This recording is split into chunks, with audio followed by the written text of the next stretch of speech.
প্রিয় শিক্ষার্থীবৃন্দ, আসসালামু আলাইকুম। আশা করি তোমরা ভালো আছো। তোমাদের গণিত মূল্যায়নের পূর্ব প্রস্তুতি হিসেবে সূচকের গল্প থেকে আমি একটি নমুনা প্রশ্ন করেছি। ফাইনাল মূল্যায়নে অংশগ্রহণের পূর্বে নিজেকে একবার যাচাই করে নাও।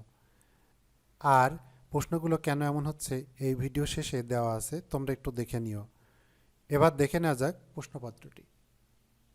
তো আমি এখানে একক কাজ হিসেবে রেখেছি প্রশ্নপত্রটি। এখানে আমি দেখো, আদনান একটি ফ্রিজ কেনার জন্য একটি বাইক যোগে তার বাড়ি থেকে মার্কেটের উদ্দেশ্যে রওনা হলেন। তিনি 0.6 × 10⁻10 কিলোমিটার পার ঘন্টা বেগে 15 মিনিটে মার্কেটে পৌঁছালেন। প্রথমে তিনি ক্রেডিট কার্ড ব্যবহার করে এটিএম বুথ থেকে কিছু টাকা তুললেন। তার কার্ডের পিন নম্বর ছিল নিম্নরূপ। এবার ফ্রিজ কেনার পালা। কিছু শর্ত সাপেক্ষে তিনি কিস্তিতে 1 বছরের জন্য একটি ফ্রিজ কিনলেন। দোকানদার ফ্রিজের মূল্য পরিশোধের জন্য নিম্নোক্ত শর্ত দিলেন। প্রথম মাসে 250 টাকা, দ্বিতীয় মাসে তার দ্বিগুণ, তার পরের মাসে দ্বিতীয় মাসের দ্বিগুণ। ক্যাশ মেমো লেখার সময় দোকানদার তার মোবাইল নম্বর এবং এনআইডি নম্বর জানতে চাইলেন। মেমোতে জায়গা কম হওয়ায় তিনি মোবাইল নম্বর এবং এনআইডি নম্বর এভাবে দিলেন: 1.7 × 10⁻9 এবং 583425012700। তো এখান থেকে আমি প্রশ্নগুলো এইভাবে করেছি। ক নম্বর প্রশ্ন দিয়েছে এভাবে: তুমি চারপাশে আর কোন কোন বস্তুতে বড় সংখ্যার নম্বর লেখা দেখেছো যেগুলোকে সংক্ষেপে প্রকাশ করা যায়? দেখো, আমরা চারিপাশে বিভিন্ন ধরনের বড় বড় সংখ্যা দেখে থাকি। যেমন এখানে কয়েকটি দেওয়া আছে: ক্রেডিট কার্ড নম্বর, তারপরে এনআইডি নম্বর, তারপরে মোবাইল নম্বর।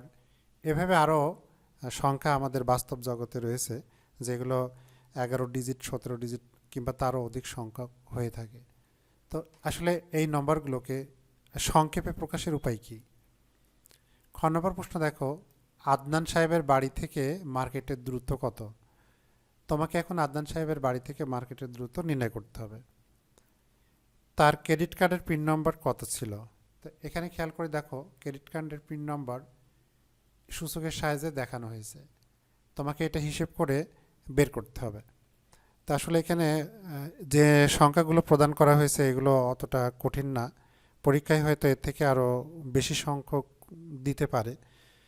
তোমরা যদি বেসিক জিনিসটা জেনে থাকো, সূচকের গল্পের যে সমস্ত বেসিকগুলো আছে, তাহলে প্রশ্ন যেভাবে আসুক না কেন তোমরা উত্তর করতে পারবে। তো তিনি কত টাকায় ফ্রিজ ক্রয় করলেন? তার মোবাইল নম্বর কত ছিল? তার এনআইডি নম্বরকে গাণিতিক ভাষায় ছোট আকারে কিভাবে প্রকাশ করা যায়? তো তোমরা এই প্রশ্নগুলোর সমাধান করবে এবং প্রশ্নগুলোর সমাধান আমি আগামী দিন দিব এই ইরফিস একাডেমি চ্যানেলে। আশা করি তোমরা বুঝতে পারছো। তোমরা যদি বুঝতে না পারো কোনো প্রশ্নের উত্তর বা কোনো বিষয়, তাহলে কমেন্ট বক্সে তোমরা লিখে আমাকে জানাতে পারো।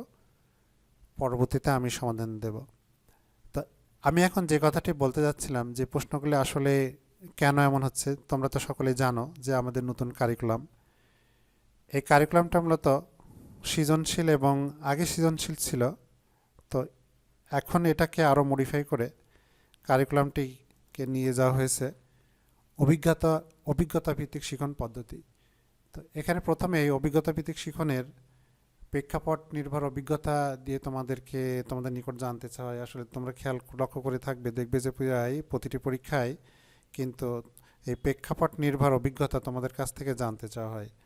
তারপর সেখান থেকে তোমাদের প্রতিফলনমূলক পর্যবেক্ষণ কি, বিমূর্ত ধারণ কি, তারপর সক্রিয় পরীক্ষণ দিকে নিয়ে যাওয়া হয়।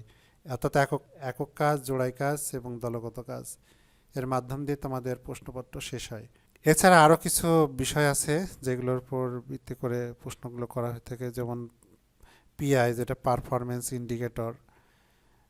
তারপরে তোমাদের একটা শিক্ষার্থী সপ্তম শ্রেণী, অষ্টম শ্রেণী বা নির্দিষ্ট শিক্ষাস্তর শেষে কি জ্ঞান, দক্ষতা, যোগ্যতা, দৃষ্টিভঙ্গি, মূল্যবোধ অর্জন করবে, সেইগুলো সব কিছু মাথায় রেখে প্রশ্ন করা হয়।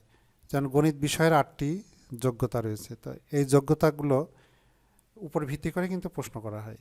তো যাই হোক, তোমরা সেভাবে প্রস্তুতি নেবে। আশা করি তোমাদের পরীক্ষা ভালো হবে, এই শুভকামনায় আমি আহ, শেষ করছি। শেষ করার পূর্বে আরও জানিয়ে দিতে চাই যে তোমাদের গণিত পরীক্ষার পূর্বে আর কী কী ধরনের প্রশ্ন হতে পারে। তারপরে নেক্সট ভিডিওগুলো আমি আপলোড করব, সে সঙ্গে তোমরা আমার সঙ্গে থেকো। তো সবাইকে ধন্যবাদ জানিয়ে শেষ করছি। আল্লাহ হাফেজ।